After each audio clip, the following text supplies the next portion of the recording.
y voy a dar la palabra a Manuel Morales, que él es investigador y nos va a compartir algunos hallazgos sobre una investigación reciente que es el agronegocio y la producción de alimentos en Bolivia.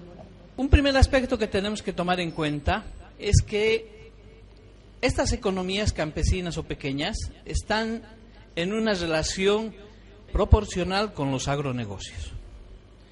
Este postulado me parece que es muy importante que ustedes lo tengan claro. ¿Qué significa eso?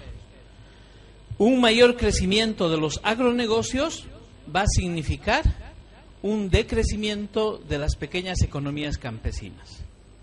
Ese es el modelo regional, mundial, global del capitalismo que se nos está viniendo, se nos está imponiendo. ¿Cuál va a ser una de las consecuencias de esto?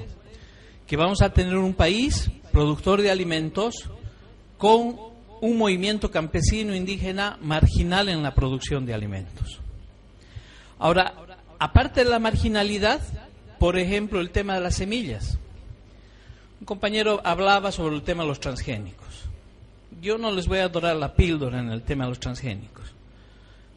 Un producto transgénico es la vanguardia, es la avanzada de la biotecnología del imperialismo norteamericano. Así de clarito. Porque ¿qué implica los transgénicos? No implica una tecnología que la podamos desarrollar nosotros, sino que es de un complejo biotecnológico que han sido capaces de modificar las semillas, que son capaces de vendernos las semillas, de sacar la propiedad intelectual de esas semillas y de asociarlas a los agroquímicos como es el glifosato, el famoso Roundup. ¿Y cuáles son las consecuencias de utilizar los transgénicos? Es que el Roundup mata los micronutrientes de la tierra. Por otro lado, los campesinos dejan de ser propietarios de las semillas porque le empiezan a comprar semillas a las transnacionales y por lo tanto hemos perdido la cualidad de ser los guardianes o los atesoradores de las semillas y la biodiversidad. Es la presencia del imperialismo, querámoslo o no lo queramos. Por lo tanto, no podemos hablar de antiimperialismo si se está promoviendo los transgénicos en Bolivia. Es una cosa de principios. Nosotros no tenemos la capacidad tecnológica para producir transgénicos. ¿Cuál es otra consecuencia? El tema de los monocultivos. Los agronegocios van por los monocultivos en grandes extensiones de tierra. La economía campesina es familiar, es diversa. Uno va a matar al otro. Y el otro tema es la contaminación. Hay algunos datos que ya están saliendo. Lastimosamente hay un secretismo en el gobierno sobre los temas estadísticos. Este es un dato último del censo agropecuario que lo están filtrando poco a poco, pero fíjense que lo que está con azul en Santa Cruz son las causas de contaminación del agua en las comunidades, según el departamento. En este caso, en Santa Cruz tenemos que la principal causa, el 63.4% de la contaminación del agua, está originado por los productos agroquímicos. En segundo lugar, estaría con un 8.5 los desechos industriales y finalmente el 3.5 el tema de la contaminación por el tema de la basura. ¿Qué es lo que pasa? ¿Cuál es la relación, no? El agronegocios tiene un impulso externo al país, ¿ya? Pero también tiene un impulso interno. En el caso de los agronegocios hay un efecto dominó que les voy a pasar a explicar. Los agronegocios están siendo promovidos por las transnacionales, pero también por la economía capitalista a nivel global. E internamente hay condiciones para que surja el agronegocio. Y esas condiciones tienen que ver con el latifundio, la agroindustria y la extranjerización de la tierra. Es decir, estamos enfrentando procesos en los cuales cada vez más factores transnacionales no se están apropiando de nuestras tierras, sino están accediendo a las mejores tierras para alquilarlas y producir. Es el caso de Santa Cruz, donde 1 millón de hectáreas, las mejores hectáreas están en manos de extranjeros. Brasileros, argentinos, menonitas, incluso rusos están viniendo. Grandes empresas como Cangril, las olleras tienen capital colombiano, tienen capitales peruanos. Entonces, hay condiciones internas. Y en el caso de la agroecología familiar, también tenemos que ser claros que una de las motivaciones para que las comunidades sean ecológicas es el precio de los mercados internacionales de los productos. Porque muchas comunidades, muchas personas se dedican a los productos ecológicos por el mercado internacional, que es un poquito más elevado. Hay una motivación económica. Y se trata de economías de pequeña escala. Pasemos. ¿Cuál es el efecto dominó que está viniendo desde afuera? Es el efecto de la soya, que se introdujo en Bolivia antes de que surja una norma o una legislación que la prohíba o la promueva. Y eso ha sucedido en la década de los 90 y la década del 2000. De tal manera que el año 2009, cuando aprobamos la nueva Constitución y se introduce en el artículo 409 la legalización de los transgénicos, aproximadamente el 80% de la soya ya era transgénica en Santa Cruz. Entonces, con los agronegocios nos va a venir el efecto dominó. Y ahora, ¿qué es lo que está pasando con el tema de la caña de azúcar y otros productos? En el caso del Brasil y en la Argentina ya se están experimentando con caña de azúcar transgénica. Y se ha anunciado los próximos años que van a ser liberadas al mercado. Ese va a ser el efecto dominó que viene asociado al tema de los agronegocios y los transgénicos. ¿Qué es lo que está pasando con los pequeños productores campesinos? He traído algunos datos para que veamos la perspectiva de lo que le estaba diciendo. Fíjense que después de la reforma agraria el año 1953, aproximadamente se sembraba en Bolivia 1.200.000 hectáreas en manos de los campesinos. Esta cantidad de tierra estadísticamente no ha crecido durante todas estas décadas. Los campesinos siguen sembrando 1 millón y un poquito más de hectáreas. Y lo que ha crecido es el sector empresarial. Fíjense que el 53 solamente las grandes empresas cultivaban 83.000 hectáreas. De acuerdo a datos del año 1992, de la década de 1990, los pequeños productores campesinos proveían el 70% de los alimentos que consumíamos. 20% era producido por estas empresas, que del 52 era pequeña la cantidad, pero fíjense cómo en cuestión de décadas ya producían el 20% de los alimentos y el 10% de las importaciones. Esta situación está cambiando y están cambiando también los actores y los sujetos. El año 2001, las personas que se reconocían como pueblos indígenas, de acuerdo al censo, era el 62%. En cambio ahora, el año 2012, en los datos del censo, apenas el 41% de la población se reclama indígena. ¿Eso qué significa? Que está cambiando el sujeto. Ya no hay una mayoría indígena originaria campesina en el país. Por X o Z circunstancias, sea que se haya motivado, se haya desmotivado, que la gente haya emigrado, pero también esa es la nueva realidad. Ya no podemos hablar de una mayoría indígena originaria campesina con los datos del censo. Probablemente por esto y otras cosas más no se está dando publicación a los datos del censo. Sin embargo, también en la base de datos del censo que se puede entrar, aunque no se los ha publicado, existe el 33% de la población está viviendo en los ámbitos rurales. ¿No? Yo tampoco quiero usar mucho la categoría rural-urbano, pero estos son datos del censo, de la base de datos. ¿Qué significa esto?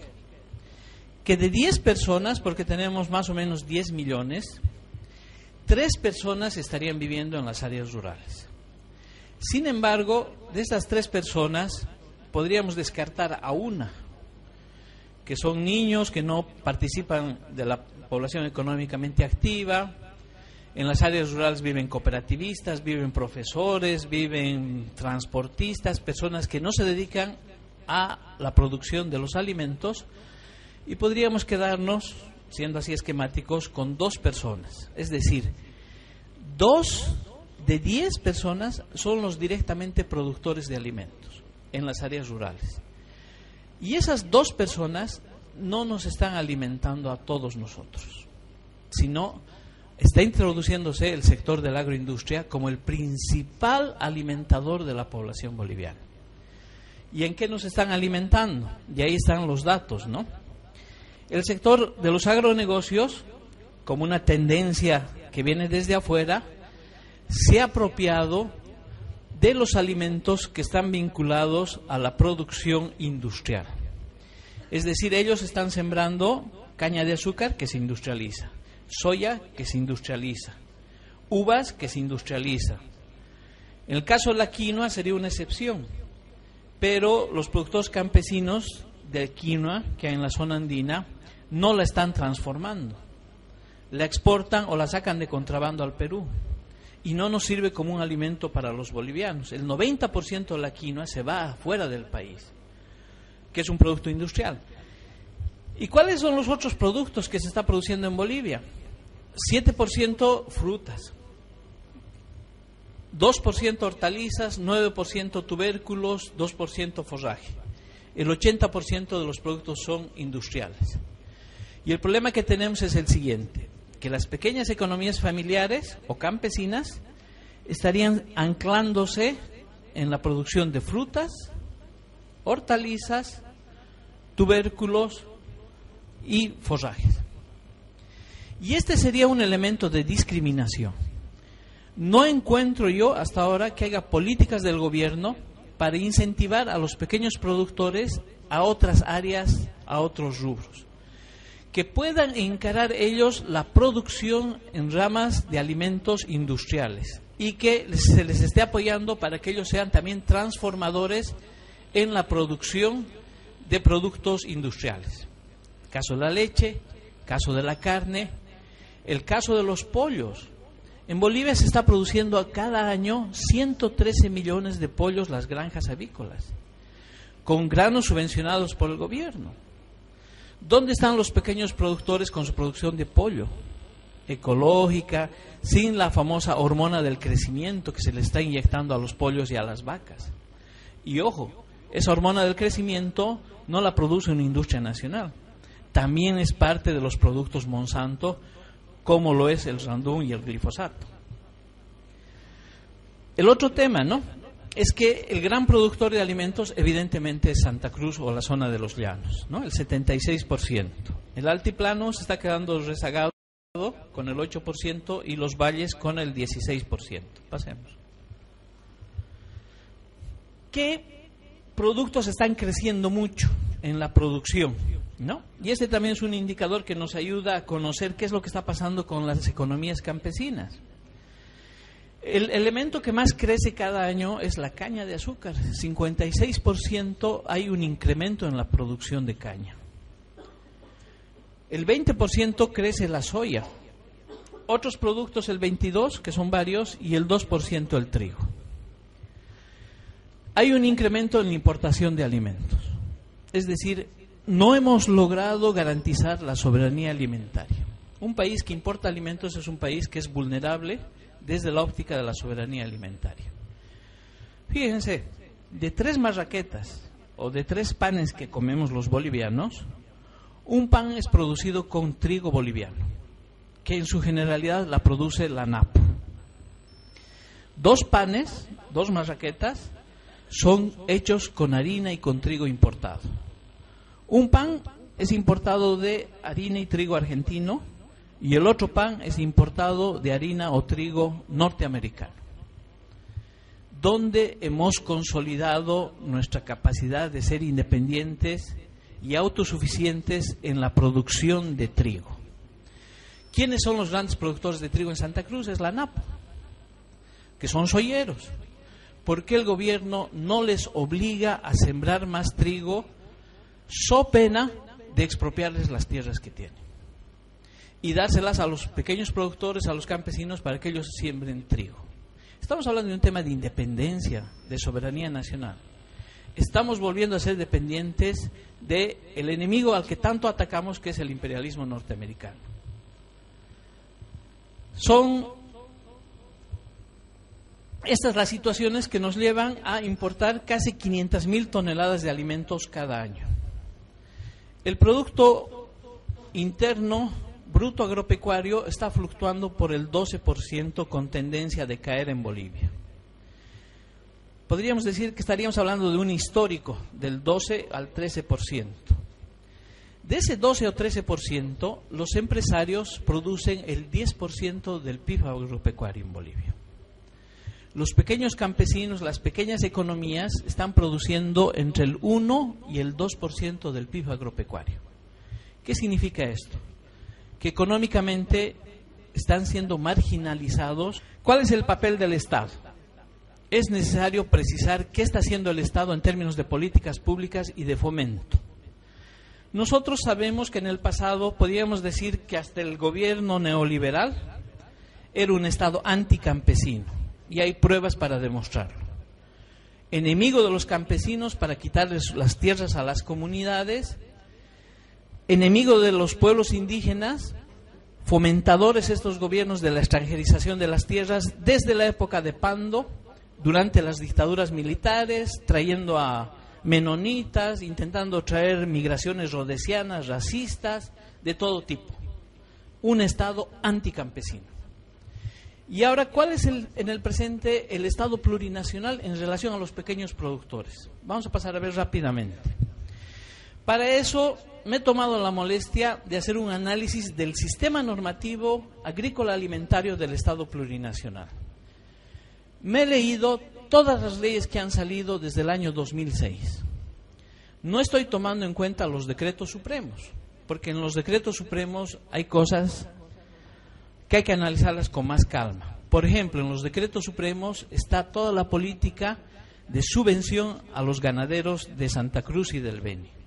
Está toda la política de autorización de las exportaciones de azúcar hacia Estados Unidos, porque Bolivia todavía mantiene una cuota de 125.000 toneladas de azúcar que le vendemos a Estados Unidos y que el gobierno actual, en complicidad con los cañeros, ha autorizado la exportación.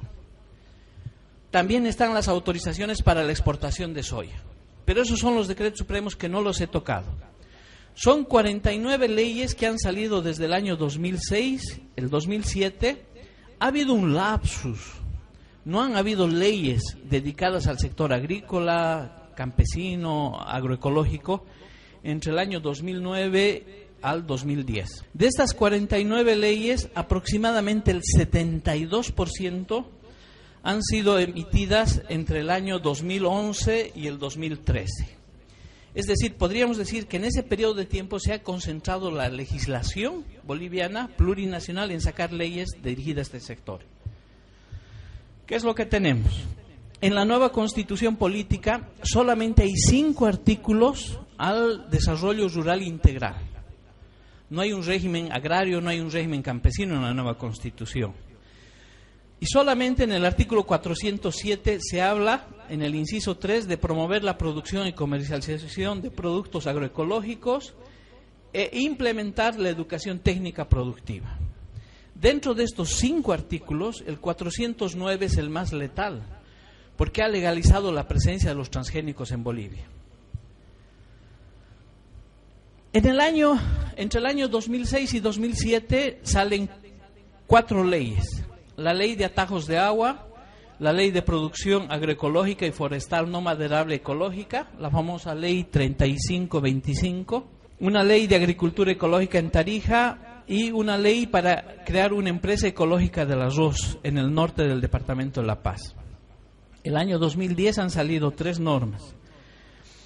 Acá ya empiezan a aparecer los proyectos que está manejando el EMEDRID, ¿no? Como por ejemplo el programa de apoyo directo a la creación de iniciativas agroalimentarias rurales, CRIAR, con recursos económicos para financiar estos proyectos. Los derechos de la madre tierra, y luego hay otra ley sobre la madre tierra, la 300, la ley de deslinde jurisdiccional. Alguien me va a preguntar, ¿qué tiene que ver una ley de deslinde jurisdiccional entre la justicia indígena y la justicia ordinaria con el tema agrícola, el tema de alimentos? Esta ley es inconstitucional. Algún diputado campesino indígena en la siguiente legislatura tiene que demandar la inconstitucionalidad de esta ley, porque viola la Constitución que establece la igualdad entre la justicia indígena y la justicia originaria. Y la justicia indígena podría dedicarse también a ver los temas agroambientales. como el tema de la tierra. Y sin embargo esta ley le ha quitado toda autoridad a la justicia indígena original. La ley de los proyectos de riego, de prospección de recursos hídricos, de agua potable rural, a la famosa ley 232 del FIMPRO, que es el Fondo de la Revolución Industrial Productiva, donde se destina 1.200 millones de bolivianos de las reservas internacionales que tenemos para crear un fideicomiso para impulsar las empresas estatales estratégicas en aquellos sectores que generan excedente económico. La agricultura campesina, familiar, comunitaria, no genera excedente económico. Entonces han sido marginados de poder acceder a estos recursos. Por otro lado, hay garantías millonarias que hay que poner. Sirve como un ejercicio de legislación y de educación popular. Pasemos. El 2003 están las otras leyes. Pasemos. El 2014 finalmente son 7 leyes. Y aquí, por ejemplo, está la ley de minería, ¿no? ¿Qué tiene que ver el tema de la minería con la agricultura? Mucho. Porque la ley de minería crea impuestos, el 85% para la prefectura, el 15% para los municipios. Las comunidades campesinas no tienen derecho a las regalías mineras en esta ley que ha sido aprobada. Por lo tanto, en las zonas andinas y acá en Santa Cruz, donde hay mucha actividad minera, las TCOs, los sindicatos, las comunidades no tienen derecho a participar de las regalías. Es para poner un ejemplo, sigamos. Bueno, ¿cuál es el contenido de las leyes? El 35% de todas las leyes que hemos visto garantizan recursos económicos. Ya sea que garantizan recursos económicos para el Estado y financiar sus instituciones, o garantizan recursos económicos para el sector de los agronegocios. Qué habilidad que tiene la derecha, ¿no? Durante esta legislación, ningún diputado de la derecha, de Concertación Nacional, de Unidad Nacional, ha logrado tramitar y hacer aprobar ninguna ley en la Asamblea Legislativa Plurinacional. ¿Nos alegramos de eso? Por supuesto que sí. Lo que ha hecho la derecha es, por dentro de los asambleístas del MAS, hacer aprobar sus leyes. Y dentro de eso han logrado asegurar recursos financieros. El 27% son leyes declarativas. Es decir, se declara Cochabamba capital de las flores, se declara Cochabamba capital de la comida tradicional, ¿no? Se declara de prioridad nacional la producción de cacao, se declara de prioridad nacional la producción de noni, se declara prioridad nacional el mate de coca, es decir, leyes declarativas. Hay 10% de leyes que establecen acciones. Bueno, ¿y por qué les estoy hablando de esto? Porque ustedes, hermanos y hermanas, como sector productivo, tienen que tener la capacidad de hacer leyes que vayan a beneficiar a su sector. ¿Por qué? Porque son ancestrales, porque son productivos y finalmente porque ustedes tienen que poder gobernar este país. Y para gobernar y hacer leyes, los 8 años de este gobierno nos está demostrando que no es necesario estar ni siquiera en el gobierno. Hay la necesidad de hacer una ley de tierras. Esta mañana he escuchado, hay la necesidad de hacer una ley de bosques. Hay la necesidad de hacer una ley de aguas. Hay la necesidad de hacer leyes que favorezcan a los pequeños productores agroecológicos. Incluso que les transfieran recursos, como lo hace el gobierno con los sectores oligárquicos de Santa Cruz y del Beni. ¿Qué está pasando, por ejemplo, con el proyecto que ha aprobado el gobierno a través de un decreto supremo y que le otorga a los ganaderos del Beni $300 millones en un fideicomiso que está depositado en el Banco de Desarrollo Productivo para que los ganaderos puedan ir y sacar la cantidad de plata que les da la gana con 4 años de 0 intereses de gracia?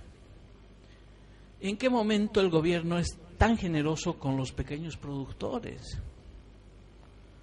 Han escuchado esta mañana el tema de los desbosques.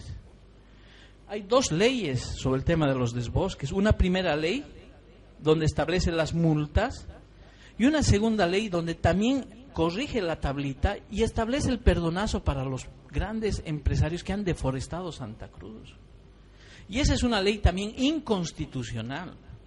En la próxima legislatura alguien va a denunciar esa ley de inconstitucionalidad y al funcionario que ha venido esta mañana del ABT hay que meterlo a la cárcel por violar la Constitución, porque la Constitución dice que las deudas con el Estado no prescriben y no pueden funcionarios públicos de este gobierno hacer leyes y hacer perdonazos para los que han deforestado los bosques de Santa Cruz y del Beni.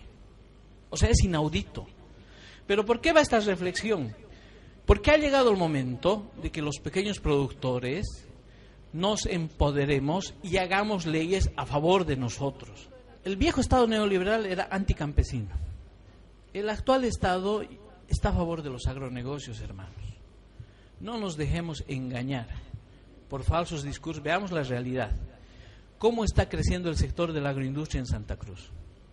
¿Ha disminuido su capacidad económica? ¿Ha disminuido su poder sobre la tierra o la ha ampliado durante estos años? Es clarita la situación. La agricultura familiar ecológica, biodiversa, no tienen la capacidad de hacer incidencia en políticas públicas. Y esto hay que tomarlo como una crítica positiva. Hay que golpearse el pecho, aprender la lección, levantarnos y el día de mañana hacer incidencia en políticas públicas. O sea, si hacemos una ley y esa ley nos sirve para que el Estado plurinacional garantice la transferencia de recursos para el sector productivo, entonces nos estamos aplazando políticamente si no somos capaces de hacer eso. Y eso se puede hacer, hermanos.